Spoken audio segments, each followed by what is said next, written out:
This is a podcast from the Movie Pod Squad Network.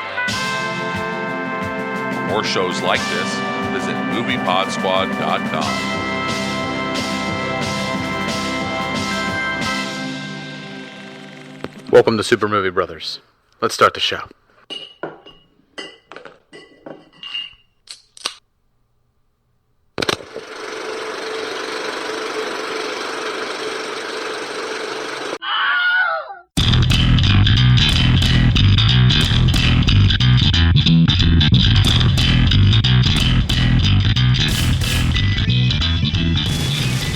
Welcome to Super Movie Brothers, episode 45. I'm your host, Super Movie Brother Dave. I'm your host, Super Movie Brother Jay. And if you're listening, you might have heard something different in the intro, other than Jay flubbing his Super Movie bit. Once more. Yeah. No, you don't get another chance. No, I know. No, that's it. One and done. That's all you get. One and done. So, if you might have noticed something different in the music when it started, we have a bumper for our network that plays before it now. So, we're part of it. I have not heard it yet. Well, you will when you hear this episode. Yeah, you're supposed to pretend like you heard it, Jay. I'll just put it out there. Everyone's like these fucking unprofessional hacks. Fuck them. Jesus Christ. Yeah, our show sounds unprofessional anyway, but that's okay. So anyway, what were you up to this week, man? It was Mother's Day? Oh, it was Mother's Day. I took my mom out to dinner the night before. We had a more family-oriented kind of brunch, lunch thing that was really nice. My sister cooked a great pistachio-encrusted salmon dish that I love. Sounds delicious. Because I had to work later on that day, so I couldn't be around the whole day for Mother's Day. So, but it was great. Everything went really, really well. Food was all amazing at the restaurant. Everything, and other than that, I mean, Billions just finished up another season. I watched that show, and I know you're not too hip on it, but I don't even like Paul Giamatti that much, man. I know, I can't believe that. There was like this time in like the early 2000s where Paul Giamatti was the shit, and then he did Lady in the Water, and no one gave a shit.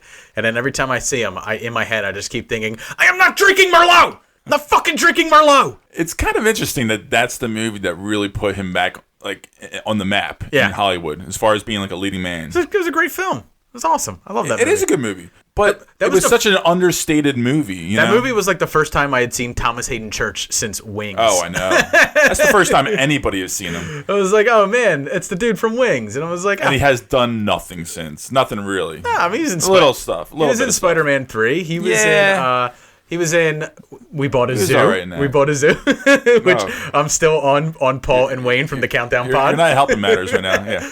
Dude, We Bought a Zoo is awesome. Shut up. It's okay. I haven't seen it. It's Cameron Crowe. I'm just busting on Matt Damon, just like Jimmy Kimmel did. Dude, that movie's all, like, We Bought a Zoo is all schmaltz. Like, that's all it is. It's just schmaltz. Like, don't go in there expecting, like, to have great cinematic, like, food shoved in your face and then digested. It's basically, like, a tiny little morsel. It's just okay.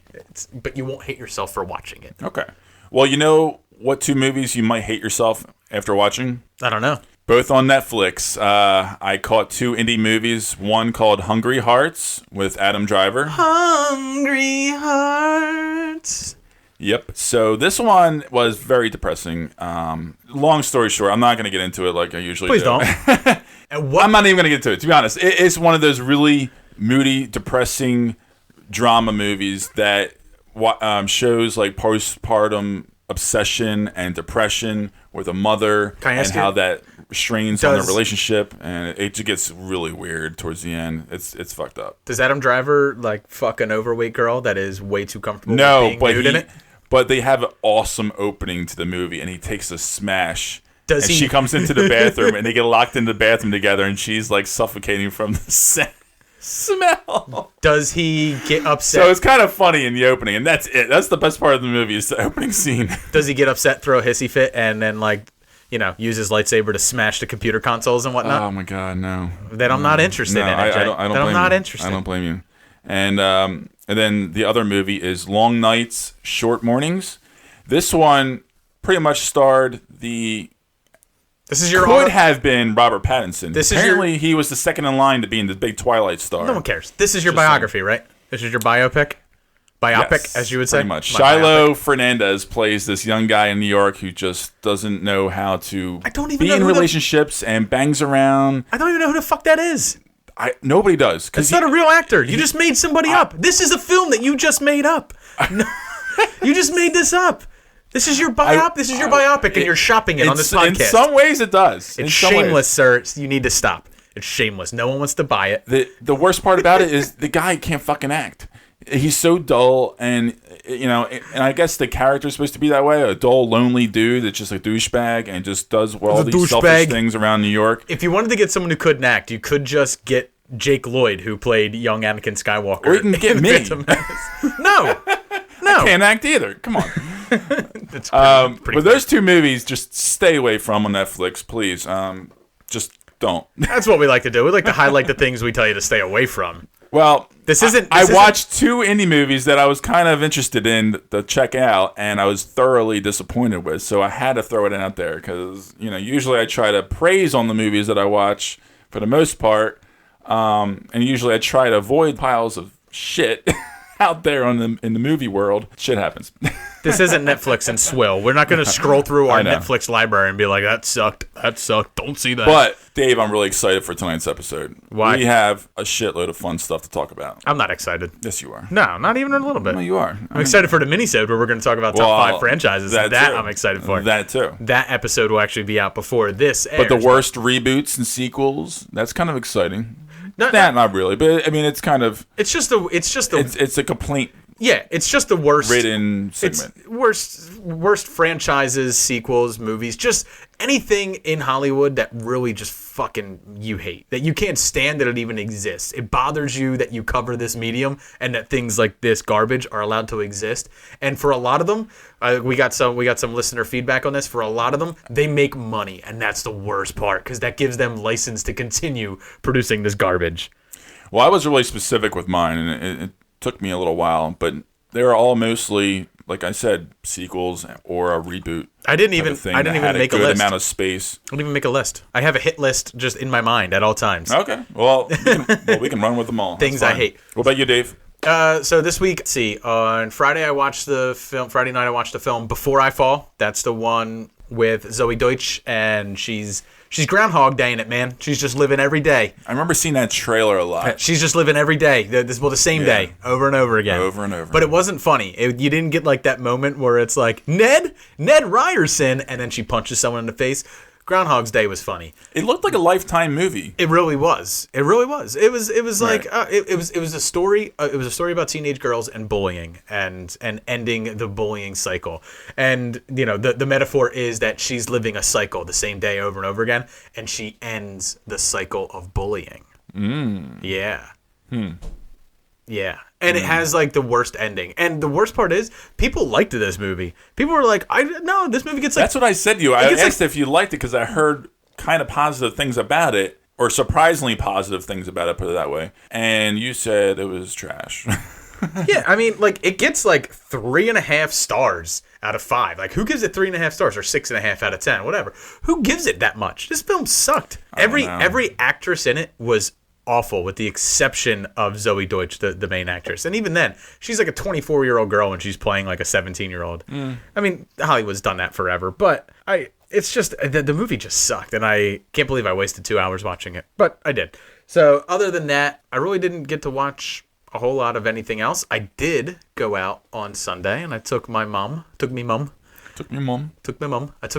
see Guardians of the Galaxy Volume 2. So Nice. I got to see it again. She got to enjoy it. And I love going to movies with my mom because, watching movies with my mom is like the litmus test. Like, she is the average movie goer. Like, her favorite movies are like Twister, Die Hards, Independence Day, Jurassic Action Park. stuff. Yeah. Action like, stuff, those are like yeah. my mom's like favorite movies, man. And I always talk about on the show how my mom's the one that like introduced me to movies. She's the one that got me into Indiana Jones, and she's the one that got me into Star Wars and stuff like that. So I love going to see these type of things. And this is like the 3rd or 4th time like in my adulthood I've been to the movies with my mom. I went to see Iron Man 3 with my mom. I think I took her to see the original Avengers. I think I took her to see possibly Avengers 2. I really don't remember. And then Guardians of the Galaxy. And Guardians of the Galaxy, it was such a fun thing to watch with my mom. Like, we didn't talk much, but like when it was done, like, you know, I could tell she was cracking up at Baby Groot. She was cracking up at Rocket. Everything I laughed at, she was laughing at. And I was like, oh man, this movie hit every single demographic. Like it hit everybody. Well, I think also is because it had a lot of replay value, you know, in family households and on cable. I mean, it's currently on FX right now, the first one playing, and it's out there, and people are enjoying it, and it's a very watchable movie. It is one of those movies where if you're flipping through the channels and you catch it, you leave that movie on. Yeah. You know? It's not one of those movies where you're like, oh, this is kind of blah or dull. No, you just let it on. You keep watching.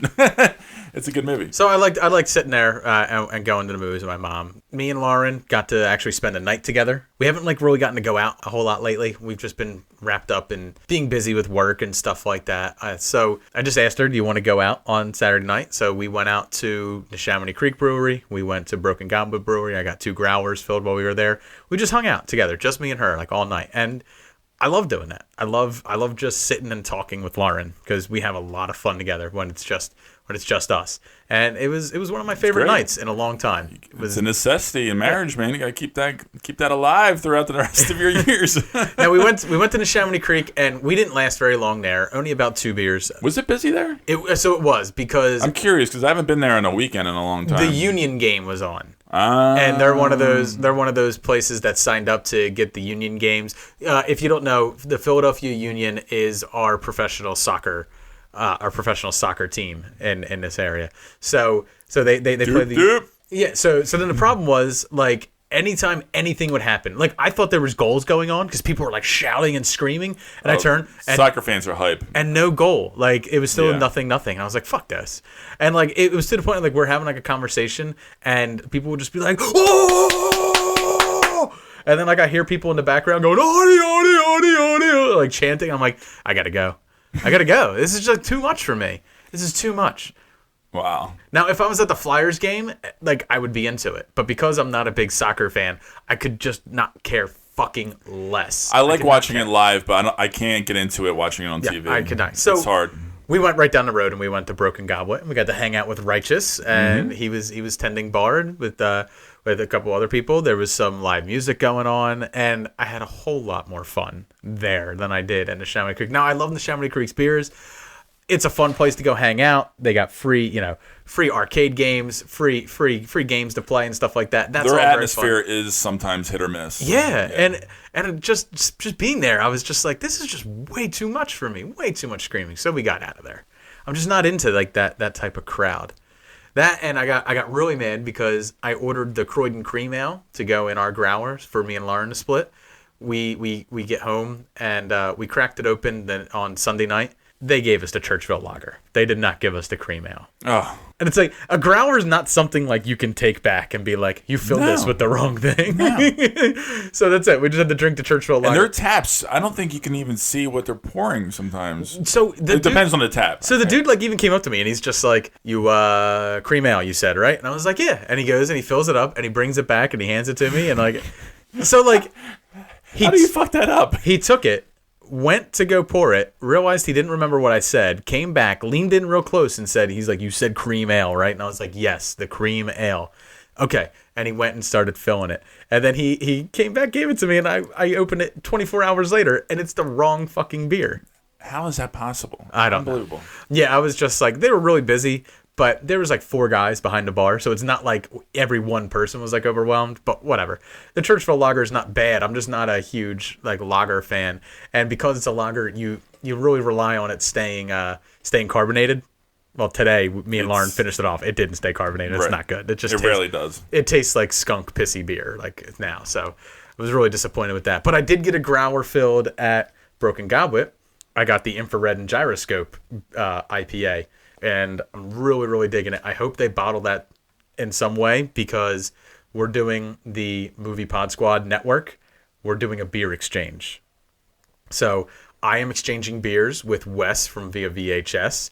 Chris from the More Gooder Than podcast is exchanging beers with, I believe, John from Now in Technicolor. And I believe Nick is exchanging beers with Shampoo from Bud's Beers and Brutality. I might have who's getting what wrong. But the fun part is they're going to all review their beers that they get on our show. They're going to send me recordings of their reviews, and that'll be a beer segment for us. Oh, that's going to be fun. It is, yeah. So what we're going to do is there's some rules, because you have to put rules down or else it becomes chaos.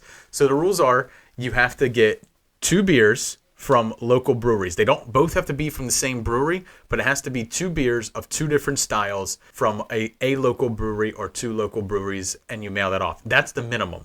Now, Wes told me I'm getting apparently a whole lot more than that, and I don't know. His sister works for a brewery down in the Carolinas. Oh, we're getting hooked up. So I don't know what we're going to wind up getting, but I have some ideas for him. He can't drink dark beer. Okay. And he doesn't like IPAs. So I have like this little window to work with here. That's a small window. I'm happy he narrowed it down because it makes it easier for me to go out there. I think there should be like an ordering checklist throughout the network. We can just check mark. Well, there was when I set it up. I set up a Google Docs page for everyone to go and edit and upload. I think I'm pretty much good for anything except sours, honestly. And I think you are too. Oh, you like sours now? Yeah, I like sours. Yeah. All right. Yeah, I'm not. So what I do is I had everyone like tell us like 3 or 4 styles that they like in a wheelhouse to like play with. But what Wes wrote was my mom. That's what he wrote. Like not his mom, my mom. Like he basically wrote like your mom. Oh. So that's the flavor he wants. I don't know if I can bottle her up and send her down. I don't think I would. But we will be in Myrtle Beach in August, so maybe. So this will be like going on the first week in June. We're gonna be doing these, hopefully, if everyone gets them in by then. Yeah, a couple weeks. So it'll be a lot of fun to do on the show, I think. And then if this works out, I have a bigger thing planned. Bigger. But I gotta wait to see whether this works out. If because it's gonna involve a lot more people the second one. But let's just say it's beer madness. Stepping stones. Yeah, exactly. I wanna take my time, but the next one will be called Beer Madness. So we'll see how it goes. And also, we should just mention earlier on in the episode, if you guys have the time, stop what you're doing, go ahead over to iTunes, check us out, give us a review, 5 stars. Let us know what you think, how much you love us, how much you don't like us. No, you love us, don't we? Yeah, if people give us bad reviews, we drop. Like, no one will find us. iTunes screwed up our RSS feed, and we lost all of our reviews. Yeah, I had to... It was really sad. That was a lot. And they're gone. I mean, we can't, read them anymore and learn from them. To update our RSS feed, I had to pretty much delete our podcast from iTunes. I had to get rid of it. Yeah. I had to resubmit it with a new RSS feed and everything like that to get everything back. Now, the downside to that was we did lose all of our reviews. But, I mean, the Movie Pod Squad really stepped up and helped us out. Because we got 11. It really did. Thanks, guys. Yeah, we got 11 reviews in like 2 nights. On Facebook, there was a lot of, shares and shout outs and reposts and everything, and I really appreciate that, guys. So yeah, we got 11 reviews, and there was one that I just absolutely loved, and I felt like it just had to be read. And it's called Fuzzy Approves. And this is from Dan Pickles. What a great name. This is Fuzzy D from Who Spiked the Puns. It's got to be, obviously. These guys couldn't be more fun if I stuck a ferret in my pocket and bounced on a trampoline. Well, that's probably way more fun, but I'm not allowed back in the pet store.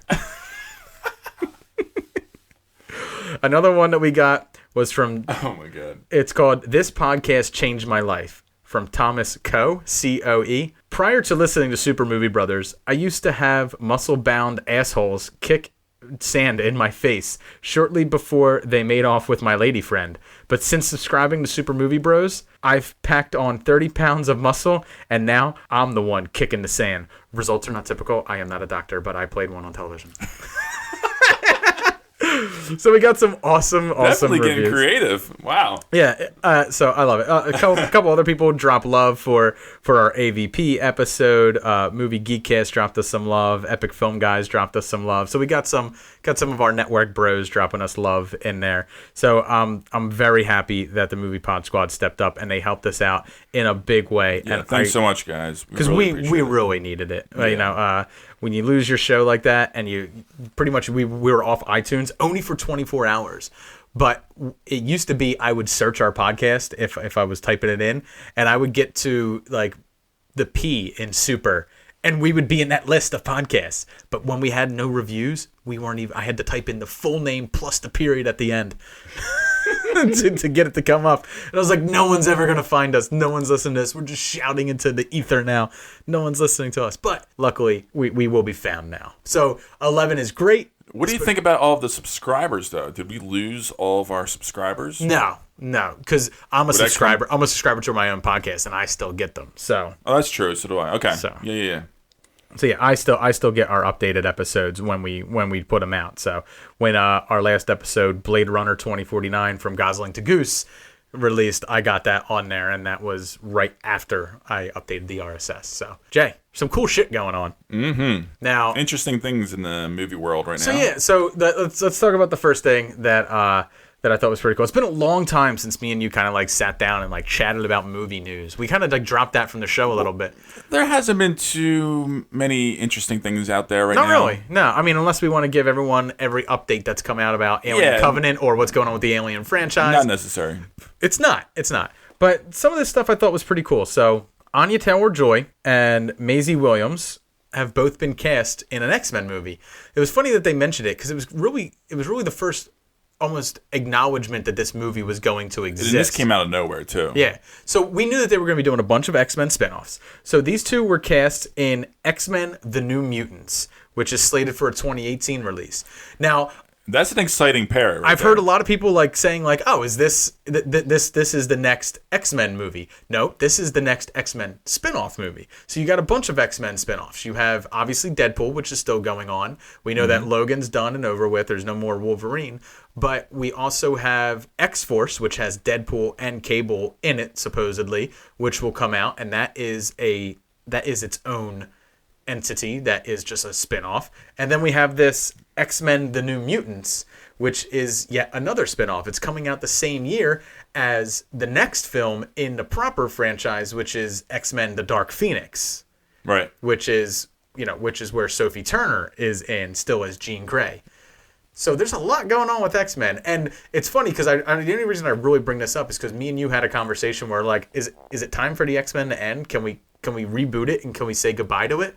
Because Age of Apocalypse was so god awful. But when you really think about X-Men, there's like, out of all the movies they've made, X-Men: The Last Stand, X-Men Origins Wolverine, and you want some of the best things about it is Age there's of Apocalypse. So many, there's so many different characters with different kind of powers and stories. There's just too much room to explore with. I mean, go explore these other characters, and I'm really happy and excited with the angle that they're going with now because they didn't need to revamp and bring back Jennifer Lawrence and all that stuff back. I keep hearing rumblings that they're going to try and keep McAvoy, to stay involved to some degree as Professor X, which if he's on board, I think that's great. I think he'd be a nice little string in that world, in that universe. As far as Maisie Williams and Anya Taylor-Joy, I think they're a great pair of young, talented actresses that are going to have a great look and can bring a lot of strength and power and interesting qualities to it. What I was getting at was, out of almost a dozen films, only 3 are stinkers. I mean, that's not bad. Yeah. It's actually not bad. That's true. Considering that you have to have a stinker in every franchise. It has to happen. Indiana Jones has Kingdom of the Crystal Skull.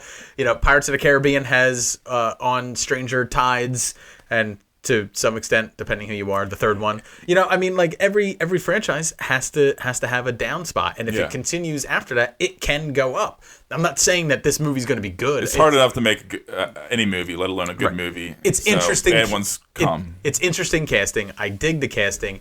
However, I dug the casting with all the kids for X-Men Age of Apocalypse, and that sucked. So I wouldn't be surprised if they do bring some of those characters back, now, with those kids. Anya Taylor-Joy is playing, well, they obviously are, because Sophie Turner is already listed for being in The Dark Phoenix. She is listed. And she is Jean Grey. So now Anya Taylor-Joy is playing Magic, which is cool, because that is the sister of Colossus, which means, are we going to get Colossus in this New Mutants movie? I was wondering, does this mean that Colossus might actually be the new X-Men thread? Is he going to show up in every X-Men movie to tie it all together? Is he the new Wolverine? This computer animated monster that is played by 3 different people, like it was in Deadpool. Yeah, I mean, who knows? You never know. And here's he can make some fun cameo. He could be a cameo guy. And that'd be kind of fun? Do you think Anya Taylor-Joy will do okay with a Russian accent? She has a little bit of a Russian look to her, so I think she could pull it off. Look at you, just being like, she looks Russian. You want me to line up like a bunch of Eastern European people and you point them out and you go, that one's Russian? Come on, let's be real. Let's be real. There's a little bit. I got some Russian to me, so I can say that. No, you can't. I sort of. That's like everyone. It's just like, no, it's okay that I wear a Cleveland Indians hat. I'm 1/8 Cherokee. It's okay. It's all right. No, it's all right. We're going down a bad path right now. It's all right. I'm a horrible bigot because I'm 1/16 Russian. Oh my gosh. My grandpa Vlad always told me. Oh my god. All right. No, I'm sorry. Yeah. And then Maisie Williams is playing Wolfsbane. So Wolfsbane's kind of like this cool, like, animalistic character. Now she's covered in fur. She has like long, sharp claws. So I wonder if they're gonna pull the whole beast thing, where we're gonna see him without the hair first, and then put hair on him, and then find a way for her to like have hair, not have hair, and stuff like that. Because we know Hollywood hates covering their actors and actresses with hair. I can see her cry. What's that? This is the second podcast in a row I got the giggle fits again. No, I could see her playing that role with the hair all over her. Are you for some reason? Are you gonna get on really good casting? By the way. Are you gonna break it down to looks? You're gonna be like, she's a strange looking girl. Well, she's got those big eyebrows, so maybe. Oh my god. Fucking awful, man. You're just fucking terrible. Oh, I'm a terrible person tonight. I don't know what it is. So the other news that I thought was fucking awesome, that I really, really dug, is that Dredd is getting a TV series, Judge Dredd. Yes, awesome. Mega City. Now, I haven't been able to figure out what the network is that's going to be carrying it. It's possible that they've just been shopping around and that they haven't found a U.S. network to carry it yet. But I'm really happy because I love the 2000 AD comics. Rebellion in the United States reprints them here in the United States. Obviously, we had the fucking terrible I am the law, like Sly Stallone version, which it's camp, and I've actually found some joy in it these days. He's got an awesome costume in it, but he just never keeps his helmet on, and you can barely understand a goddamn word that Sylvester Stallone says. I am the law. Hey, as long as he's oiled up, it's all good. That's right. It's all good. But then the one that I really dug was 2012 Carl Urban Dredd 3D. That's the one I really dug. That's an unfortunate property that just it flew under the radar, and we talked about before as far as having 3D in the title hurt the movie. Oh yeah, it definitely did, because that was in the tailwind of the whole 3D kind of hype. It came out the same year as My Bloody Valentine 3D, Shark Attack 3D. Way too much oversaturation. Yeah, I mean it was just Piranha 3D. Like it was all like that whole summer. Was and they're all just shitty movies. So everybody assumes that 3D movies are all shit. Right. And it's just trying to bring in the crowd into a shitty movie just to throw a 3D logo on there. Maybe later on we'll get into why I think Avatar fucked us for 3 years in films. When we get into things we hate. Did, to be honest. But yeah, so I really dig this. So far they're saying that the show is going to pay huge homage to the original comics which was created by John Wagner and Carlos Ezquerra in 1977, which it's really just almost like a satire of those like 70s cop films, like Serpico and stuff like that, Dirty Harry. It's kind of like that, but in like the punk rock age. So I thought that's really cool. So I hope it plays homage to that like really well. I'm really excited for it. Everybody loves punk rock. There's not a whole lot of like news on it. It's just really been announced that this is a thing. It's going to happen. No, it's exciting. I mean, it's extremely early, but we'll keep you guys informed about its progress. Yeah. So that's going to do it for our intro segment here. Yeah. So coming up next, Jay has watched a movie, and he is going to be talking about it. It's a dirty little indie film, and I'm going to have a fake synopsis for you. But before we get into that, Jay's going to go pour himself a bourbon neat. Make sure he snaps his suspenders to stop his laughter. He's going to straighten his bow tie, fix his square frame glasses, and make sure that Dapper Dan man is in that mustache so it curls just right. Just right. And he's going to meet you over there in his little indie corner. Stay tuned. Come join me. Don't say it like that. We talked about rapey voice last week. Jesus Christ, what is wrong with you this week, man? You got rape voice. You're 1/16th Russian, so you feel that gives you the ability to disparage everybody. And you're calling. Oh my God. You're calling beloved actresses ugly and. I am not saying they're You ugly. said she had caterpillar eyebrows. It's the new trend nowadays. She's got good eyebrows. Come on. People already dislike you. Don't start with the rapey voice. Oh, yeah. Oh, meet you in my indie corner. See, last week's just still in the back of my head too much. I can't get away from it. I can't get away from it. Stay tuned.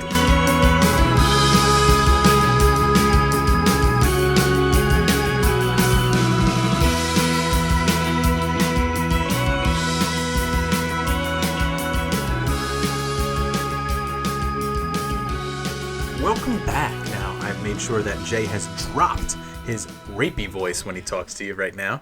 He's poured himself his bourbon neat, and for those of you that don't know, for the longest time, that was like just something we said, and Jay wasn't actually pouring himself a bourbon. Right. But now he has to get himself into character. Lately, I have been So he goes out to my kitchen, and he's literally started bringing, because I don't stock bourbon. I stock scotch, but I don't stock bourbon. Yeah. He's literally been bringing over his own bottles of bourbon and leaving them here just for recording nights, just so he can get into his character. I'm going to buy you the whole outfit. I'm going to buy you the goofy fucking hat with the fucking... I have the hat. I have a bow tie. I have suspenders. I'm almost there, Dave. I don't have glasses that are dorky. I will buy you or I'll buy you hipster them. And I'll buy you just like the ugliest of sweaters for you to wear, ironically. And then I got Chuck Taylors for you to borrow. I mean, you probably have like size 19 feet. So good luck with that. yeah, I'm size 12. So Well, we have a fun hipster movie to talk about, Dave. sort of. The Life Aquatic with Steve Zissou. Mr. Zissou? Steve Zissou. Zissou? What is the scientific purpose What is for the- killing the shark? Revenge. The deadpan bearded face of Bill Murray. So anyway, obviously I've never seen this film. Obviously. This indie film. I have never seen it. But what I imagine The Life Aquatic is about, you might be surprised at this. It's a very peculiar title. You might be surprised at this. So what The Life Aquatic is about, it's actually about Jesse Eisenberg, and he is going to the Olympics for synchronized swimming. And I put a lot of thought into this. So he's a synchronized swimmer, men's synchronized swimming. He's going into the Olympics for it. Danny McBride is his coach. Oh my lord. So not like Alien Covenant Danny McBride, like the Foot Fist Way Danny McBride. Danny McBride, Pineapple Express. We're getting that type of Danny McBride. Yes. The best of kind. That's right. And he basically acts exactly as Rip Torn did in Dodgeball. The 5 Ds of Dodgeball. Dodge, dip, dive, duck, and dodge. If you can dodge a wrench, you can dodge a ball. So that's the type of Danny McBride that we're getting in this film. That's a great comedy. Yeah, right? I enjoy that one. And it's all about synchronized swimming. And I could really flush out the cast too. Justin Long in there. Of course. 100%. Got to put him in there. And special cameo appearance. Because obviously, if you're going to have Danny McBride, you're going to have Jesse Eisenberg, and you're going to have a comedy, you might as well throw some pot smoking in it. So you're going to throw in everyone's favorite Olympian, Michael Phelps. Just ripping bongs. Blubbing bleezies. He's going to be the lifeguard. That's right. For the events, you know? You know how, like, the Olympics have lifeguards on duty that are practically falling asleep during the events? None of these people are drowning. Why are they there? None of these people are drowning. They might have a cramp. You don't know. You don't know. You never know. You never know. Do they redo the race? Like if the lifeguard has to jump in and like get in someone's way to like save someone's life? Do they, like, no idea. Or they just go, that's it. You know what? Michael Phelps just wins. Give him another one. I'll never forget it though. Yeah, the Olympics. This guy, they just kept on panning on him, and he was always like so like bored and disinterested looking, and he was just like he looked like a guy working at Starbucks or something, just kind of like really like depressed, just out of shape. Whatever. So also in cameo roles in the film would be In Sync, obviously for synchronized swimming. So, and the tagline for the film would be "The Life Aquatic, Sink This." Oh man, Jay, what is The Life Aquatic about? For real. I'm sorry, Dave. I'm gonna pass on that movie. I'm making it. All right, this film is written and directed by Wes Anderson. Follows its usual typical cast of quirky characters, and many of which are marine biologists who happen to be one of Dave's passions. When I was a When child. he was a child, he wanted to be a marine biologist when he was a young boy. Yep. And I think that's probably a reason why you may love this movie, Dave. No, one of the things I really like, I love the whole idea of like this underground society of like explorers, like this. Oh yeah, and the rival with the Jeff Goldblum and Jeff stuff. Goldblum is my favorite part of this film. It's so Jeff Goldblum. If you didn't know that Jeff Goldblum was an asshole in this film, the moment he rolls up a magazine and smacks a dog in the nose and goes, "Be still, Cody." It's the moment you're like, nope, there's no redemption for this asshole. No. I absolutely love this film. And I like a lot of Wes Anderson films, but this one I absolutely fucking love. It is hands down my favorite Wes Anderson film. It's not my favorite one. But God. I do really enjoy the movie. It's as a full through from start to finish movie, I enjoy it as a whole more. It's just that other movies have a lot better parts or better characters that I kind of enjoyed more for some reason. What about the guy singing David Bowie in Portuguese the whole time? Oh yeah. So good. there was a really there were a lot of good segments, and I like the music. When he introduces Owen Wilson to his wife, and he says, "This is probably my son Ned." That's how he introduces him. And he's like, and she's like, "Fine, whatever, send him over." Well, he's here. All that shit. Yeah, there was like, I feel like I'd rewatch this movie right now, to be honest. I'm gonna go on a 2-night bender, and then we're gonna set out and kill that shark. Yes. Oh god, yeah. This is a movie that we could just bullshit about for a while. I don't mind doing that. And I know, and you can probably quote the whole movie. And I've only seen it once, and I really enjoyed it. I probably would enjoy it more and more the more I see it, because I've seen all of other Wes Anderson movies multiple times, so I know them a little bit more inside and out. And Bill Murray's great in it, but you know who's the best in this film? William Dafoe Gets him the fuck out of the water. Steve's got the crazy eye. Gets him the fuck out of the water. Yes. When is Willem Dafoe ever not like one of the best parts of a movie? It's so fucking. But it has one of your favorites in it. Kate Blanchett. Kate Blanchett. Kate Blanchett. Yeah. In a very, she was not looking her best in this movie. Bland as shit. Bland. Yeah, this is not even a good role for her. I think that was intentional. To be honest. I think it was intentional. It could have been. It could have been. Yeah, her flat humor falls way too flat in this. It didn't work. Yeah. I'm not sure if it was just a miscast or it's just the way it was written up. I'm not exactly sure what happened. Owen Wilson really shined in this. I really loved And this Owen. was like, Owen. This was like pre-suicide Owen Wilson. So I was like just going to talk about that. Yeah. I mean, that was around the kind of time frame after this. when it happened. Between this and the Darjeeling Limited. Yeah, it's really sad. I don't even want to get into that. But essentially, Steve wants to go and kill this shark that ate before his own eyes Esteban's been eaten! his partner. And pretty much the brains of the whole operation throughout all those years. And when it first happened, honestly, I almost didn't take it seriously. Like, I didn't know what the hell was going on. You weren't supposed to. Yeah, I mean, Bill was playing it straight. That's another one of those great questions. But everybody else was kind of like... Was it intentional not to show the jaguar shark? No, I dropped the camera. It's so. But good. yeah, then they do kind of in the movie even point that out. There's so many good lines, but it's just like. But Bill Murray's oh my god, this is right after Lost in Translation. It was, yeah. So it was during that period of time, and he was just he was hitting his marks. We'll get you some company stock, and he gets him the Steve Zissou Adidas that were only made for 3 years, and then he buys him the jumpsuit. Everyone gets a Speedo. Everyone gets the red cap, and everyone gets a Glock. And it's like, everyone gets a Glock? Did the interns get Glocks? No, the interns all share a Glock. 2 rare albino dolphins. They're supposedly very intelligent, but I've never seen any evidence. How great was the fight sequence between the pirates? It was like, I felt like I was watching Star Wars, and like the stormtroopers just shooting all over the place, and everyone's missing each other, and like it was ridiculous. The movie's so good. Oh gosh, it was so good. Yeah, very enjoyable movie. You know, everybody go check it out. It's on Netflix right now. Please. This is where I get the line, "I'm only a quarter gay," because Jeff Goldblum isn't fully gay in this. He says he's a quarter gay. Which I feel might be true of Jeff Goldblum in real life. Oh, yeah, maybe. He still looks pretty good. He still looks pretty good. I can hear Jeff Goldblum in my head right now. Well, I mean, he did just have a kid with a young fox. You sometimes you have to suck a dick to realize you don't like sucking dick. He would say that in his memoir. This is Jeff Goldblum better have a memoir one day in his life. And one of my favorite parts of this movie, this Wes Anderson film, is 90% of the animals they talk about are fake. I think the only things that are real are the orca whale that's in it when they're at the island and the cats. I mean, that's it. Everything else, fluorescent red snapper, don't exist. And the big, jaguar shark doesn't exist. Yeah, the big grand conclusion with the jaguar shark.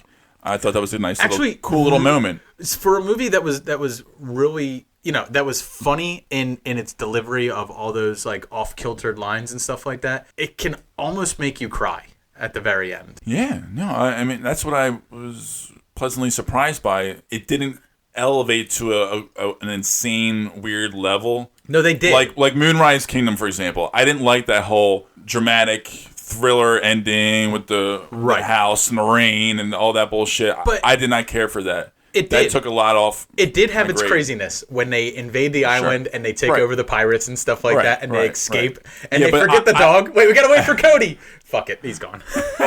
No, I got with that. That was fun to me. That was fun. Yeah. That was cool. And so I really, really, really, this is my favorite Wes Anderson film. Very happy that you actually sat down and watched it, because we attempted to watch it a couple weeks ago, but everyone was falling asleep. It just really wasn't the right time to sit there and watch it.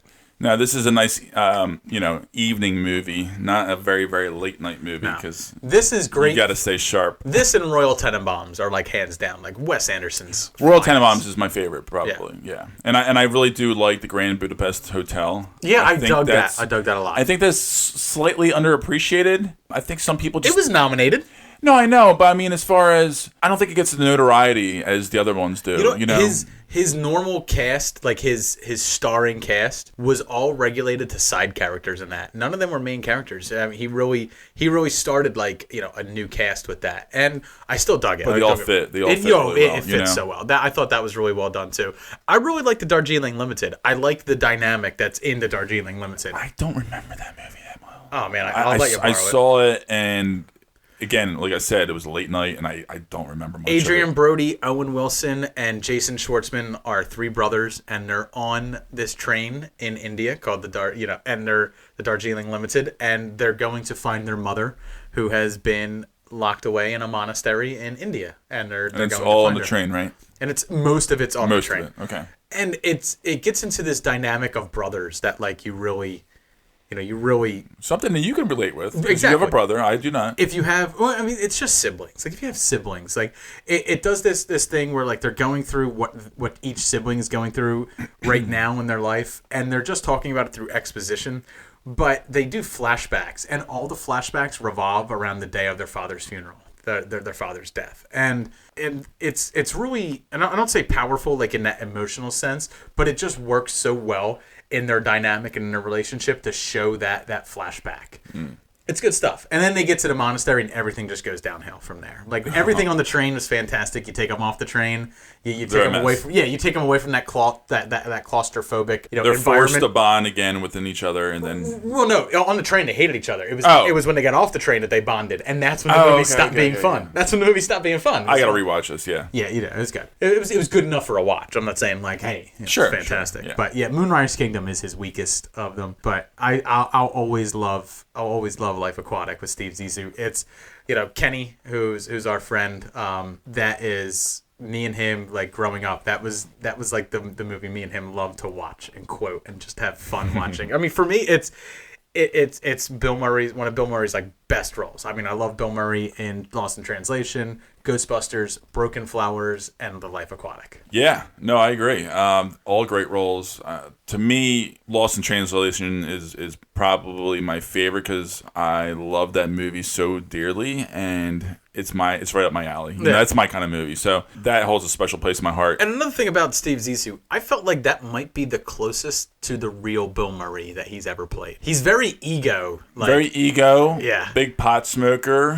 He drinks. He just sort of like is a charming guy. Yeah. Very dry. I feel you're right. I mean, it probably is. I feel like I'm sure Wes wrote this movie for him. Yeah, I feel like if you met Bill Murray, or at least wrote this role for him. You like that. That's what like how Steve Zissou is portrayed is pretty much how you're getting Bill Murray. Like that's because he's famous for walking up behind people, stealing their French fries at restaurants, and going, "No one will believe you," and then walking away. It's the greatest. I love it. So yeah, he's very random. I feel like there should be a blog with nothing but Bill Murray sightings. Yes, Bill Murray sightings. Because there are. I see them all the time. I mean, it happens if you catch it on Twitter. I mean, he's a golfer. Like I catch that stuff on the golf networks and everything like that. He pops up in different weddings. He crashes weddings all the time. He'll start bartending in random bars. In random cities, all over the place. Well, they pay homage to that in Coffee and Cigarettes, where he goes and meets. He's working the coffee shop. He's working. And RZA and somebody else. He's serving tea. He's serving tea to I think it's RZA and Jizza, but he's serving tea to him, and that's when they tell him, "Dude, are you Bill Murray? You're Bill motherfucking Murray." Dude, you are Groundhog Day ghost busting Bill Murray. And yeah, but he does random shit like that. And I feel like out of either of us, you have the best chance because you're a golfer. You might run into him at some point. It's true. Yeah. I know. I'm excited. Blake. And if you ever do, he's not going to let you take day. a picture. So you're just going to have to like snapshot it in your brain and actually tell a good story on this podcast for once. I'm not a good storyteller, as you guys know. It's never been my forte. You do not weave a tapestry. No. Every single story of yours has a beginning and an end. There isn't even a middle. My scatterbrain is very, very short and sweet to the point. There's not even a hook. No. It's just a beginning and an end. It's just like, and then that happened. Yeah. And that was the end.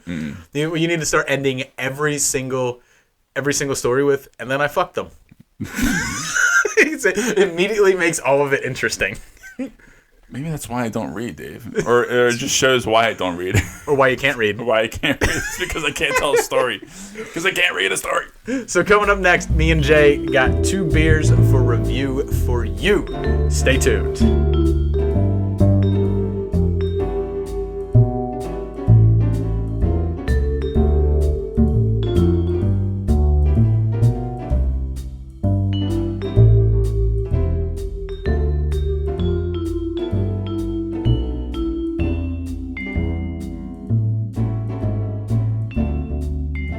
Welcome back. Me and Jay got 2 beers here for you from Fair Hope Brewing Company, which is from Fair Hope, Alabama, the southern tip of Alabama. And I have family up in Hoover, Alabama, up north, 20 minutes outside of Birmingham. Nice, very nice, charming little area. Sure. Jay, why don't you start it off? I have the Fair Hope Pale Ale 51. It is 5.8 alcohol by volume. It is medium, midway with the IBUs, 44. And it just has a very bland, juicy kind of bitter hop that lingers on your tongue after a little while that does not sit well with me. And I don't care for it. It's easily drinkable, but not in a good way. If that makes any kind of sense, you know? No, it's just not a good beer. It has no beer balls at Yeah. all. Yeah. That's for sure. And it's easy to drink because it's bold and nothing. Right. And I feel like we haven't had a beer like that in a while, and this is really disappointing to me. But your beer is much more exceptional than mine. My grade for this one would be a 2. I think a 2 out of 5. Yeah. I wouldn't say mine's exceptional. I think that's an apt score for more yours. Exceptional, I said. But I wouldn't think mine's more exceptional than yours. I would say mine is probably better well received. Now, it's the Fair Hope Take the Causeway IPA. This is my kind of IPA, Dave. It's right up my alley. I like it. So it's fairly high in alcohol content for just a regular IPA. It's 8.2% alcohol per volume. And it is only 69 IBUs, which is just pretty low for like an IPA. You know, it's not terribly dry hopped. However, it does have some really bold hop flavor, like right up front. It's actually the back end that's not that hoppy. But I really dig it. I think it's pretty well balanced. So I mean, what you really get. The reason you get that kind of like bold hop flavor up front and that little bit like citrus taste, it's because you got that Citra hop in it, and then you got that Simcoe hop in it, which is more of a piney hop. So you know you're getting a nice balance there with the hops that they're using for this, which I like. I like a little bit of both. Absolutely. So I really dig it a lot, but I'm not like nuts about it. I'm not crazy about it. But I dig it a lot. I'm not crazy about it, but I do like it, and it's much. I enjoy it a lot more than I do. I like my pale ale, and if I was going to grade your beer, I think I would go with 3.5. That's exactly where I'm at, Jay. Yeah, 3.5. Okay. Yeah, I think it's 3.5. solid. It's a solid beer. Yeah, honestly, I would totally drink a 6-pack of this and not think a damn thing about it and not be bashful or shameful that I drank a 6-pack of it. I mean, I just really wanted to get this beer because it was in the refrigerator at our local place that we go to, the Philly Craft Beer Store, and which is not in Philadelphia. It's in Fairless Hills, PA. But I really dug the fact that like. It was something different that you and I hadn't done. I don't think we've even done a beer from Alabama yet. No. You know what? I think I might actually reach out to some of my family members down there and see what they think are interesting local breweries down there. I don't know if they're even into beers like that, to be honest. Because it's only my one girl. She just had a baby actually last week. Man, I thought we were going to get... But her husband is a big beer guy, so maybe he's, more into the craft beer. I thought it was going to be like a Creole beer, you know what I mean? Yeah. We're going to get down there with a Creole beer. A little tobacco juice in there. I think I'll take some of this and I'll throw it in the Piro down there. I'm going to take it down there. I'm going to catch me a couple of them alligators. And all right, to all of our fans down in Alabama, we apologize again. I'm just talking how a Creole man talks, you know what I'm saying? Sacre bleu. Mon ami, cher ami. Oh, sacre bleu. Down, Montana. Oh, my God. Have you ever watched Swamp People? Yes, my dad loves it. So does my dad. That's how I watched it. You can't not watch it, though. It's so watchable. Once it's on, it's like, oh, my God, these people are amazing. And you wonder every time, are they going to shoot the alligator in the right spot? Is it going to die right away? They always do. Oh, my God. No one ever really gets hurt. It's amazing. But it makes so much sense. But that's the way the one guy talks. Hey, talk like that. It's true. Get in the Piro there, man. Fan favorite. Yeah. Get in the Piro, man. For good reason. Look at that big old daddy right there getting the Piro, man. That's gonna do. Can you imagine him in the bedroom? I have to. The shit that he be saying to that girl. Oh my God. Bombs away, dang old man. We're being so loud. Sorry, Lauren. Because, every true man screams bombs away just before they come. You just look at the girl and you say, I'm going to blitzkrieg your face, baby. Oh my God. We got to end this segment before I start that. So stay tuned because me and Jay are going to be hate fucking the shit out of everything that we've ever hated in Hollywood. Along with everything you, the listeners, hate as well. Stay tuned.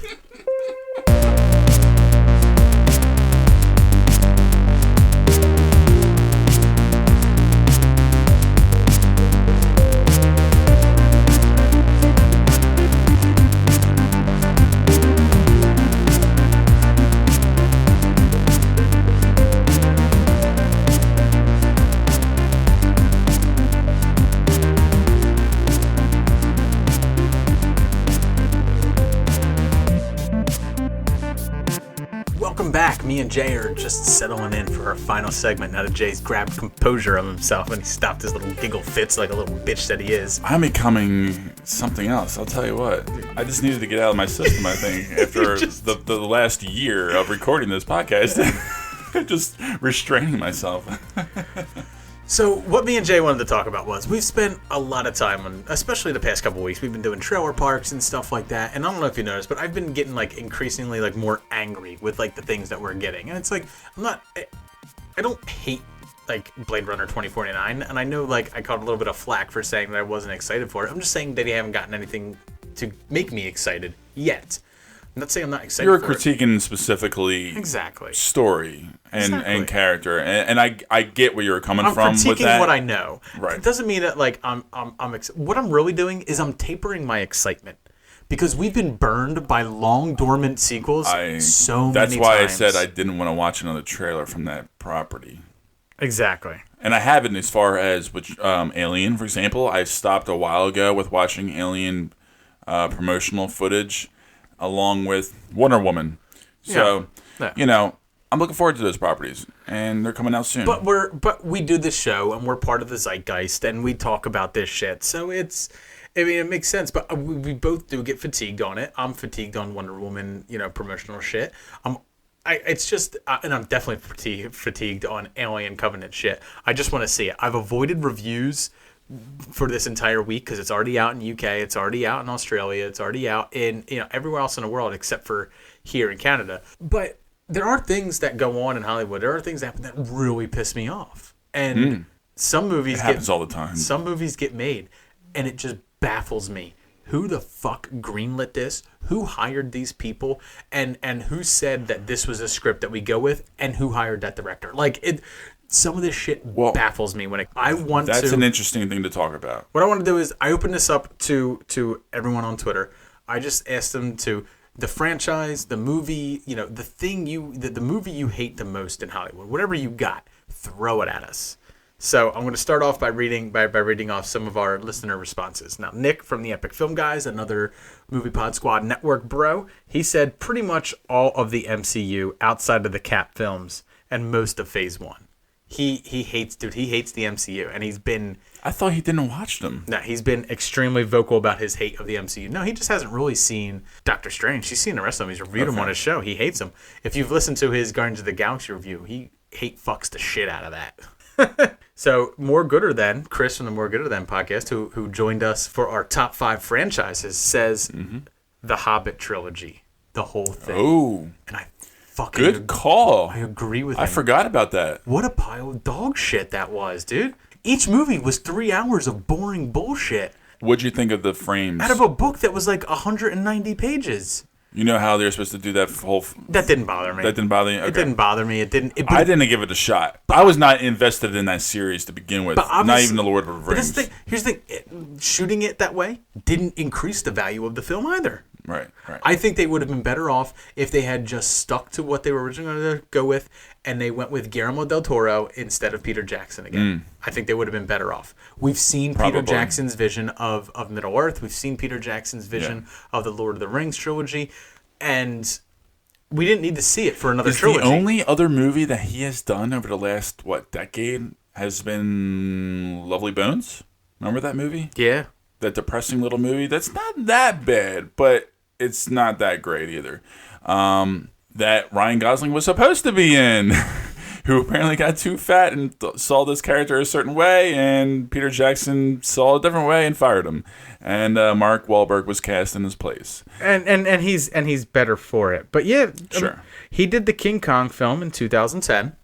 Mm-hmm. Oh, that's right. How could I forget that one? The Lovely Bones was in 2009. Okay. So, I mean, that's about it, though, right? That's really it. I'm sorry. King Kong film was in 2005. The King Kong 360 3D ride, he also directed. Oh, Jesus. That's where I got the 2010 from. That motherfucker is rich. And he is now the director of the next Adventures of Tintin, which is due out. Oh, did you watch that movie? I hear it was all right. That's Steven Spielberg. I know Spielberg did it. Yeah, that's That was one of those movies for him. One of those because he grew up reading Tintin. Sure. I think it got overshadowed by the fact that it came out the same year as Hugo, and they were both very much in the same vein. Right. Scorsese's Hugo. Yeah, which I think was better received. Two of these old ass directors, and I'm gonna say old ass, but what I mean is two of these masterpiece directors, and they both just wanted to relive childhood, deep into their 60s, just making films. Yeah, and they weren't It's terribly special. No, they're not. That's what I mean. They're very forgettable. There's something cool about it. There's something cool about that. But but ultimately it's forgettable. But ultimately, it's one of those things where, like, really, is this what you want to do? I understand now where Scorsese wants to make The Irishman at Netflix. I understand him wanting to make that movie, especially now with today's technology, with the de-aging, which they are probably going to be using a lot of. That's probably what all that budget's going towards. Yeah. It's all that de-aging technology. Because where else is the money going to go? I mean, it's just going to be a mobster movie. I mean, you can't, there's no CGI stuff really. CNC Geekcast says the 50 Shades of Grey books and movies. It's literally badly written Twilight fan fiction that got published and got a movie deal. And I think that's a big. So what I really think about the 50 Shades. I'm not that surprised that it was made. I'm just surprised it was as hyped as it was. It hit a demographic in book sales of those certain type of people, and it sold. It sold books, which automatically... It shows the power of women. Right, which automatically means it's going to be made into a movie. Should it have been made into a movie? Maybe, yeah. It drew people into the theaters. They made money. It doesn't bother me that it was made into a movie. It's just that the hype, man. But could they have... But couldn't they have done it better? Couldn't they have... Of course.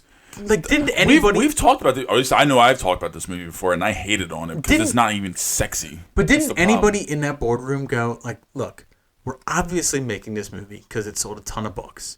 Can we improve it? Can we make this better? Can we put? It's almost like they try to make it more bland. Exactly. Can we put a director, an actor, and an actress behind this who make this all believable and improve on this property that we're putting out there? No one said that, and I just feel like they're like, oh, we better churn this out as quickly as possible because we better cash in on this fucking hype now. Which they did. It's exactly what they did. And timing wise, they did it right.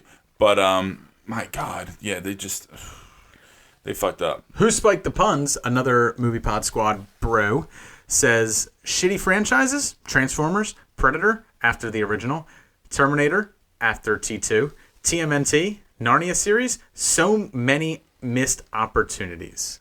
And he's right. No, all of those have. These are all great examples. I mean, they really are. Crossover podcast, Deadpool. That's what he said. Just didn't like Deadpool. Well, you're on your own, buddy. Yeah, I mean, dug Deadpool. I don't know what else to say. It has its haters out there. I get that. I think people felt like it was too much of the same thing throughout the entire film. But honestly, if you read the comics, it's that also. So it's authentic. I mean, don't think that it's the Ryan Reynolds show. It's not. He's the perfect he's the perfect actor to play that character. But that is the comic book character. I mean, that he is just doing that character. He is that character practically. He's literally born on Earth to play Deadpool. Shaken Not Nerd says 50 Shades, Twilight, anything with a Kardashian. I don't even recall a film that had a Kardashian in it. But obviously we talked about 50 Shades and Twilight. It'll get its hate coming up very soon. Because the Countdown Pod poll over there in Perth, Australia, has said, God, Paul, I'm so sorry I do that Australian accent thing every time. I gotta fucking stop that. They are gonna put a huntsman spider somewhere in my house. I'm gonna slap Dave in the face for you. Don't worry. He says Twilight, all in caps, is horrendous garbage with messages that could be extremely harmful to impressionable people. So much rage. And I think the Twilight, it does portray a terrible message. Sure does. The entire movie is about her putting herself in harm's way and trying to commit suicide so that he shows up to rescue her. It also shows that a young girl, a woman, is defined by the person she dates and doesn't have her own personality, her own wants, her own needs, and it's very. Oh God, those movies are terrible. No, they're just garbage. They really are. Pal Science says 50 Shades of frickin' nonsense. Getting a lot of hate there. Sci-Fi-tology says Paranormal Activity. Almost all found footage after the original Blair Witch, for that matter. Now, this one I took a little bit of exception to, because I asked him, I was like, what about Cloverfield? Cloverfield was good. I dug Cloverfield. And he said that his problem with Cloverfield I was cool with it. I wasn't crazy about it. It still falls into some of the same, unbelievable tropes that some of the other ones fall into. And I get that. The fact that someone would hold on to a camera the entire time that this disaster is going on. However, I think if Cloverfield was filmed in any other way, it would have been far more forgettable. 100%. He also went on to talk about David Ayer's End of Watch, which is another found footage film, which had some success. I actually don't like End of Watch. I thought that was a pretty, not poorly acted. I really thought the found footage genre in that was done not to great effect. I really didn't. It actually took away from that story for it to have been found footage. I might have enjoyed that film more so if it wasn't found footage. I have extremely strong, different, opinions on that movie. There's a lot of things that I liked about it and a lot of things I really didn't like about it. But I think I would need to rewatch it before I really talk about it too much. Move on. See, here's the thing. That's a show. See, here's the thing. It says the new TMNT films, The Secret of the Ooze was secret for a reason. No need to make more. Originals were charming with Jim Henson puppets. And I mostly agree with that, except for the fact that actually Secret of the Ooze was pretty much garbage compared to the original TMNT film from 1990. Secret of the Ooze was the washed-down, watered-down version of what mothers groups got up in arms about the Teenage Mutant Ninja Turtles using their weapons to kill Foot Clan. So instead, in the second one, if you watch it, Leonardo never uses his swords to hit anybody. He never slices anybody. Yeah, it's ridiculous. Yeah, it's completely watered down, and I still enjoy it, but it's the original 90s one is really the only Turtles film that I've really liked. Me too. Tight Ends podcast said, can I list one in a franchise? Obviously, but Godfather 3. Take your daughter to work if directing, not acting. 100% true. Yeah, that was on one of the movies that I wrote down. It's really disappointing to me. And I think that's what pisses me off more than anything else. I think that was a 80s version of Francis Ford Coppola as cashing out. Yeah, I mean, cash grab movie. He didn't need to make this movie. No. He really did not need to make this movie, and he made it. I think that's what pisses me off the most about these movies that we're going to talk about, me and you, is the missed opportunity. Is the fact that you could have done something that built on the lore, that built on the story that you did before it, and instead you tarnish your characters that came before. You make things worse, by putting bad actors in it, and especially when you force it. Every decision, Godfather 3 didn't need to be made. It didn't need to be made. It didn't. But even if it was, there was better decisions to make. You had all that time to develop a proper story, screenplay. Don't fucking cast your daughter, who doesn't know how to act, to play a pivotal role in this movie. In this Romeo and Juliet of mobster tales. Yeah, which is ridiculous. It was. And Andy Garcia, I'm sorry, not Sonny Corleone's son. Like, that is not Sonny's son. James Conn. I feel like he was directed in a horrible way. Hey Zaza! He's got that look. When he shows Andy Garcia's got that look. Though, when he shows up on the horse, hey Zaza! And he shoots him. Yeah, I didn't like that either. I felt like there was times where they were like, "Hey, act as much like James Conn as you can, so we can sell you as his son, even though you look nothing like him." It was so disappointing. And then Al Pacino was already in his now Al Pacino-y ways to some degree. And wasn't Tom Hagen dead in it? Robert Duvall was dead in it. His character Tom Hagen was dead. His son was a priest. Yes.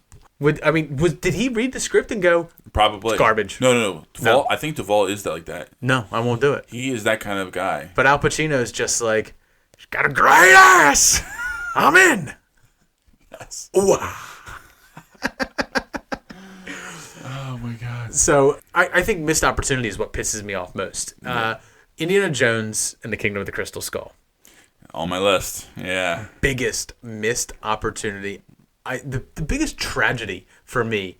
Like, so there's two tragedies. That's one of the things. Like, I didn't really make a real list, guys. I threw out some movies that I think stuck out for me as far as great time lengths from the previous movie to the next movie. Right. That I thought were so unnecessary, but if you're gonna make it good. Tron Legacy. Try and make it good.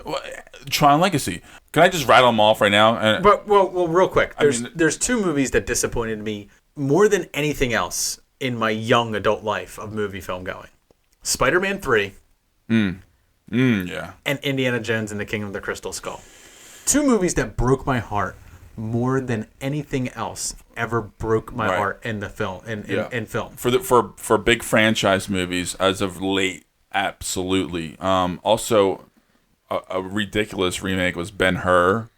You know, what the hell was that pointless remake? Who's going to watch that kind of movie in this day and age? It's like seriously. It's like they were trying to really? feed off that Spartacus fame that was going on I 5 guess? years before it came out.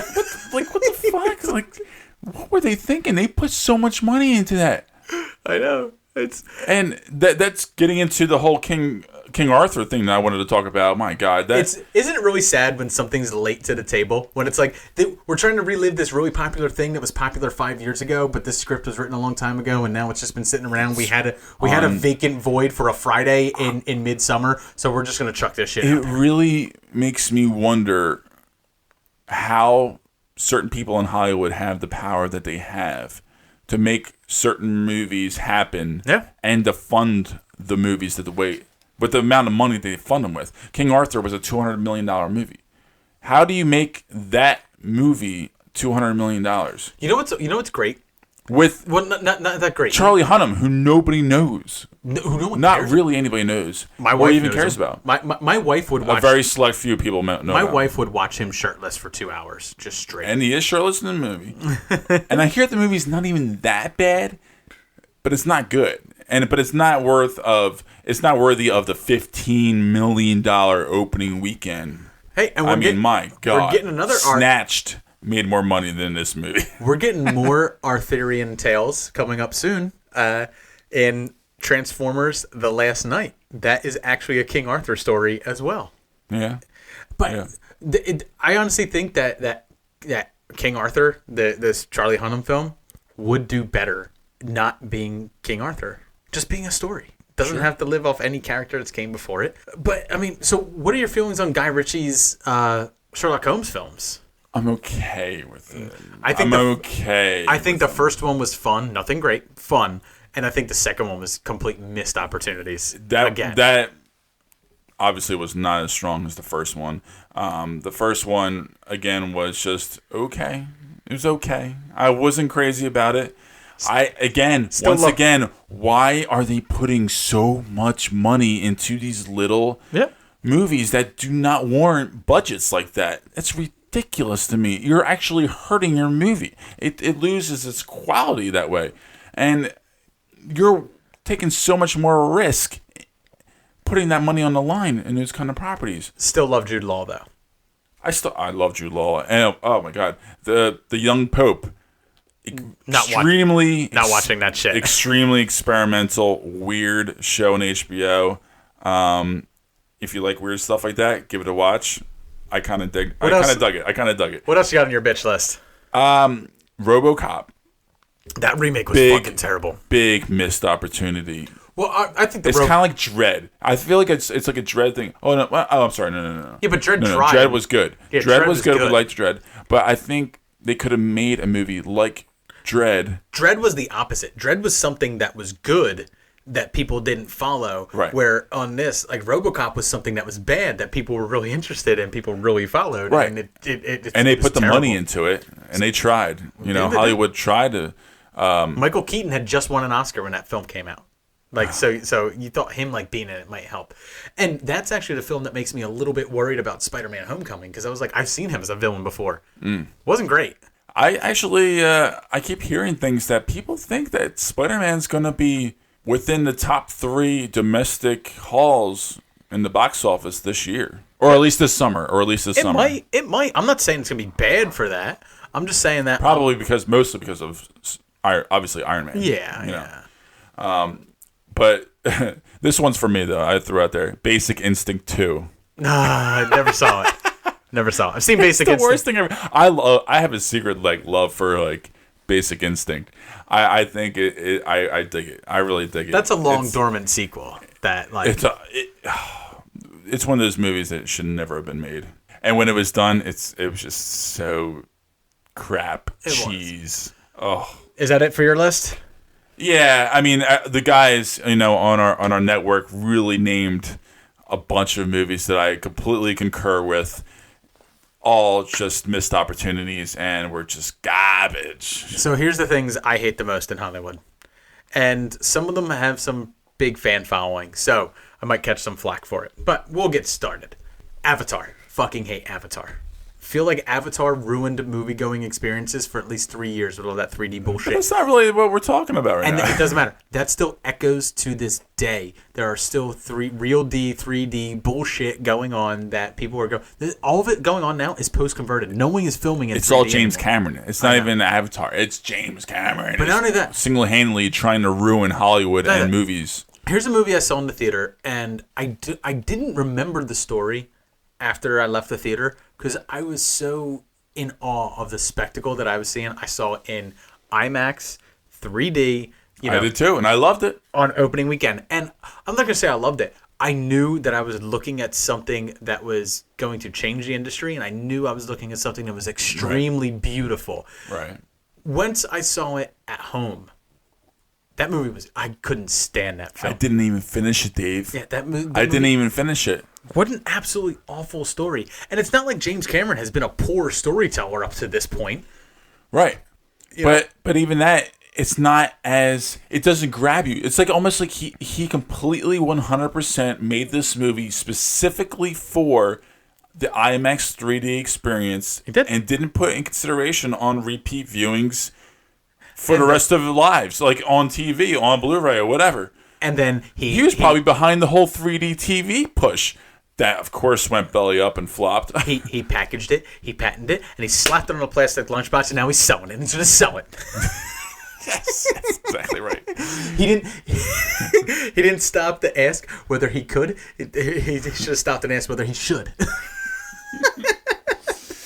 So, another thing that I absolutely hate, and I fucking hate it. And Chris from the More Good Than podcast said the Hobbit series, and I absolutely hate the Hobbit series. But I hate the Lord of the Rings, Jay. I hate the fucking Lord of the Rings. I don't like them either. There was a point in my life where I watched them and I dug them, and then I realized what I was digging was these big spectacle battle scenes. As far as the story went, I wasn't digging anything. Not in that medium. I read the books and I enjoyed the books, growing up. I read them when I was in like 8th and 9th grade. I really enjoyed the Lord of the Rings series and The Hobbit and The Silmarillion. Like, I read a bunch of these books back then that I really dug. So when I was watching the movies, I was expecting so much more from them. But really what I got was absolute, garbage acting, number one. Yeah. Absolute garbage acting. I the whole time I spent myself wondering, when's Ian McKellen coming back? Because that's the only person I really cared about to see on screen was Ian McKellen. That was it. And I don't want to steal something from someone else, but that is a movie that's about walking. It is a movie that's about walking. They're literally walking from the Shire to a smoky mountain. They made this movie over, at least 6 months probably, in New Zealand. How are they supposed to act? How are you supposed to hold an emotional character and deliver those lines after such a great amount of takes and days and months of shooting this movie? It was just, and the worst part was I couldn't stand most of the scenes because they're introducing me all these people. It's easier to remember people's names in a book because you're remembering them, but it's like Boromir and Boromir and Aragorn. The problem with the series is it just didn't have any balls. Like you said earlier on about the beard not having balls, this franchise just didn't have real balls to it that made you really care or excited or desire to see the next scene coming up all that much, I got excited when they're like, we're going to battle. But the worst part about it was we would know that we're going to battle halfway through the movie, and we would get it in not even the last third. That nobody's going to die. The same fucking characters keep living. I mean, what the fuck? Except for Sean Bean. Sean Bean died in the first one. Oh my God, I love Sean. Sean Bean motherfucker always dies. Dude, he has the greatest gig in Hollywood. But here's the thing. I kept giving these films their shot, and I understand why, Return of the King won the Academy Award. It wasn't for the film itself. It was for the visual spectacle and it was literally for everything that Peter Jackson put together. Well, and for that time, It's actually there was nothing like that on screen before. Putting that together is movie. absolutely phenomenal, but that doesn't change the fact that I think they were absolute garbage. I kind of want to go back and rewatch them to see if I still feel the same, because it's probably been about 8 or 9 years since I've watched one of them. Yeah, I'd be curious what you think about that. Yeah. Transformers is another one that I just can't stand. Of So course. I'll admit, I was endeared by the first one. I enjoyed the first one. I did too. I liked the That was the only one that I liked, though. And then I watched the second one, and Oh no, the humor just didn't get me at all. no. It was so self-aware. And it took these logical leaps in it, and that type of that type of stereotype humor was echoed throughout the whole rest of the franchise. Right. It's like Michael Bay. It's almost like telling somebody, like, maybe dial the stereotypical racist things back, and he goes, "No, fuck you. People love that. I'm gonna do it more in the next one, and then more in the next one after that." Because everything is more with Michael Bay. So if you tell him no, he goes, "Well, fuck true. you. I'll give you more. Yeah. I will ram it down your throat like a hard fucking cock if you hate it, and I'll make you love it." He's the Donald Trump of film directors. Yeah. He cuckolds all of us. He's just cuckolding all of us with every single one of these films he makes. And the fourth one was the worst abortion. I didn't get to it when we were talking about things we did this weekend. I can't watch them anymore, Dave. I don't watch them. I rewatched the fourth one. I know I had seen it when it came out in 2014, and I hated it. But I was like, all right, I'll watch it. The last night's coming out. Maybe that's something we might review for the show. So maybe I should The last one I watched was the Patrick Dempsey one. Jay, I have no fucking clue what's going on in this movie. I can't get into it anymore. I don't know. At the end, they're like, "Oh, we lost a friend." It makes no sense. They make no sense. This Transformer died. And I go, when the fuck did that Transformer die? They all look the same when they're dying in close up. I don't fucking know. Exactly. And John Goodman was in the fourth one, man. Such a mess. Why do people go out and see these movies? Why? They keep paying for it, dude. Why? They make millions. And that's what I'm talking about. It's not even just international. It's even domestic, and which doesn't make it. That doesn't make the sense to me at all. Even more. Finally, the last thing I hate the most. The Fast and Furious. No. Oh, I know you like them. I like that. I know you do. Because they get their audience. Where I feel like where I'm telling you that, like, Transformers hate fucks things down your throat and makes you want to love them. There's no comparison. Like, they try I know. Fast and Furious does it kind of does the opposite. It lulled you into this crazy fast world that they've created, and it didn't happen overnight, like the craziness of them. They've slowly gotten more and more ridiculous, right. and they kind of own it in a way. And I'm not saying like I love them. I really enjoy them for what they are. I don't ever smack my palm in my face and wonder why the fuck I'm watching this. I know exactly why I'm watching it. You know, honestly, you're gonna see that in my personal top 5. Wow. And don't give too much away, Jay. Don't spoil I'm just saying. Just so stay tuned for that. Especially because people get that episode before they get this episode. So. But Titanic is something I really fucking hate, Jay. Fucking hate Titanic. Fuck you. 3 hours. 3 hours long. Oh, I love that movie. I'm just waiting for a boat to fucking sink. I mean, that's all I'm waiting for.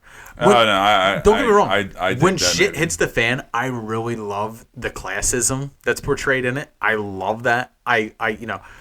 But there's still some schmaltz. So, okay, so out of the 3 hours, you don't like that second hour. I don't you like the first. No, I don't. And you like the third. No, you do. I hate the first. I hate the second. I like the third.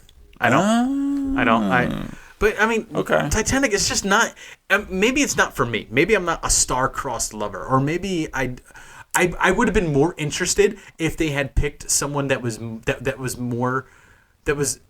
real and more of a true story, like the baker, who in the film is portrayed as a drunk who jumps on one of the lifeboats and saves nobody, when in reality he actually fought people, helped women and children to lifeboats, and was on one of the last lifeboats. But in the movie, they portray the baker as a drunk. I find it really interesting that you know that. It's one of those things that, like, So I really like history. I like to read up on things that are historical and stuff like that. And that's one of the things that people who were portrayed negatively in the Titanic actually weren't really negative features at all.